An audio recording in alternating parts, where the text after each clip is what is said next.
Michigan fans, welcome back to another episode of The Breakdown. And today we're talking about the Michigan running back room heading into the 2026 season, and more specifically, why the panic around losing Justice Haynes is understandable, but not worth the doom and gloom I'm seeing being discussed on the internet.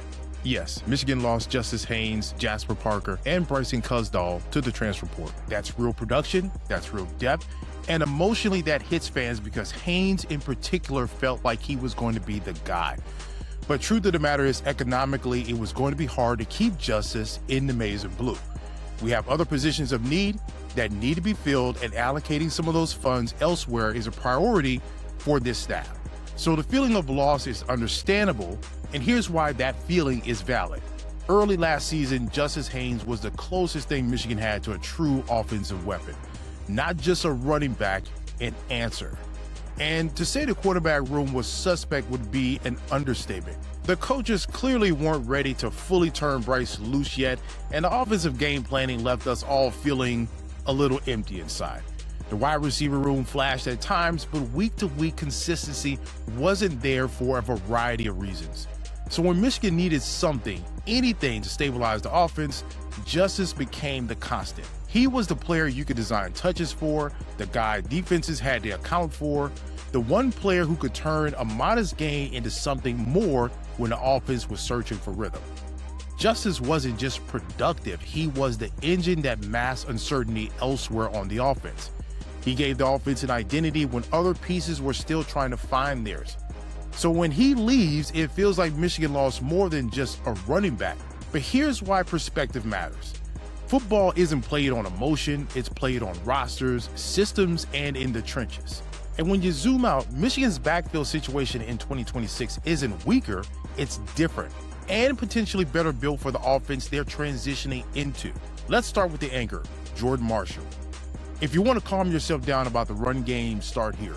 Jordan Marshall is back, and that matters more than anything else I'm about to say. Marshall isn't hypothetical, he isn't a projection, he's already proven he can be the guy at Michigan. We saw it in 2025. Patience, vision, balance through contact, and the ability to finish runs when nothing looks clean at first. That's not flashy running back play, that's winning football. Jordan Marshall gives Michigan something critical in a transition year: stability and true leadership. Jordan embodies what a hard-nosed, fight for every yard Big Ten running back is supposed to possess. Jordan is the type of running back offensive coordinators trust, the guy who hits the right gap, protects the football, and makes the offensive line look right when the blocking isn't perfect. And don't sleep on his ability to take it the distance when he sees daylight. That's your foundation.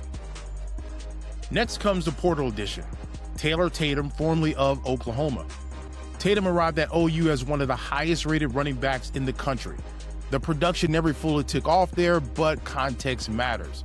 He dealt with injuries, he was in a crowded room, and he never really got the runway to settle in.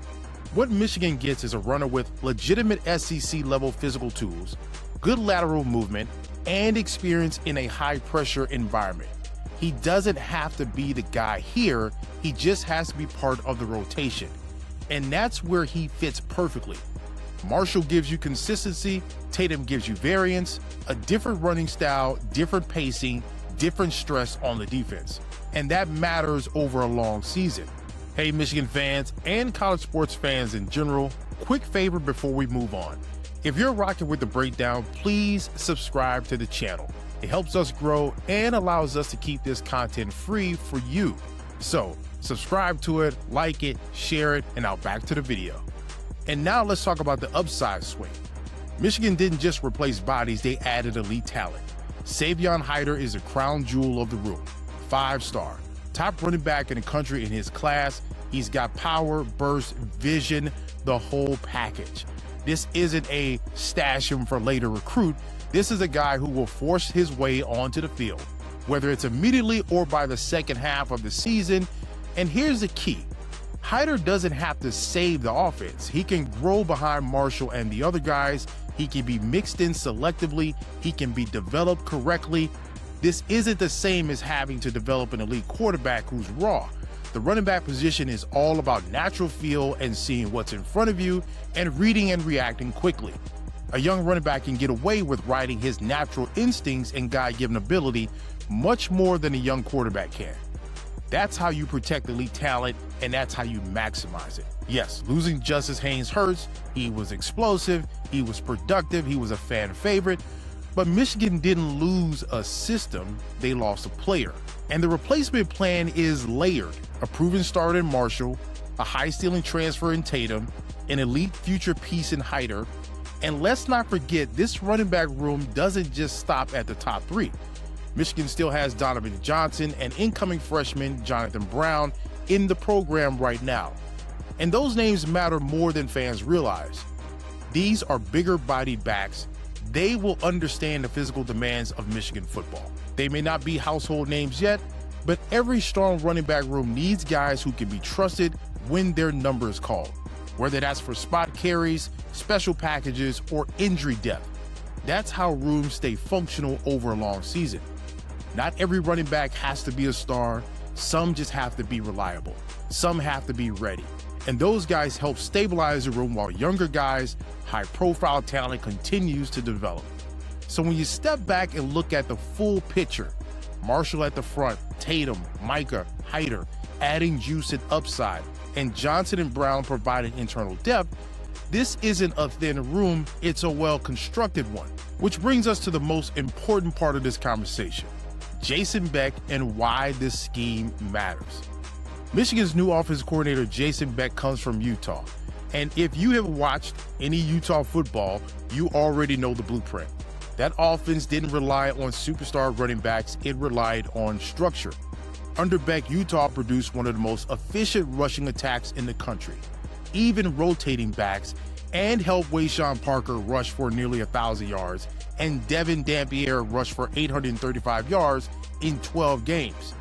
Beck's offense at Utah was a modern spread-style attack that emphasized versatility and RPOs and getting playmakers in space to create mismatches. It was a significant shift from the more traditional pro-style system Utah ran before his arrival. The Utes averaged over 40 points and near top 10 total yards per game in 2025. The offense was among the most efficient in the nation, particularly in converting third downs and scoring in the red zone. Beck's offense was a spread, run-first, RPO-heavy system that used quarterback mobility and strong ground game and flexible formations to pressure defenses. It balanced physical rushing with opportunistic passing, tailored to the strengths of his personnel, and resulted in a major offensive turnaround in 2025. So what does that tell you? The run game wasn't about one guy being special, it was about blocking, timing, angles, and discipline. That translates perfectly to Michigan. Which brings us to the real truth, the offensive line. The running back room is important, no doubt, but the offensive line is everything. Michigan returns a veteran core up front, players who logged real snaps, dealt with real adversity, and learned how to win late in the season. Another year in the weight room, another year of cohesion, another year of confidence, playing together. That's when offensive lines make their biggest jump. And when the offensive line is right, it honestly doesn't matter which running back is back there. Good backs plus average blocking equals inconsistency. Average backs plus elite blocking equals production. Michigan has good backs, and if the line takes the expected step forward, the run game will take care of itself. That's the football reality. So no, Michigan didn't lose its identity. They still have a lead back they trust, depth with different skill sets, elite talent coming into the room, a coordinator who understands how to build a run game, and an offensive line positioned to be the engine again. If the offensive line plays the way Michigan expects, the run game will be fine. If the offensive line dominates, the run game will be dangerous. That's the real takeaway. If you like this kind of content, please like, share, follow, and subscribe. And as always, go Blue.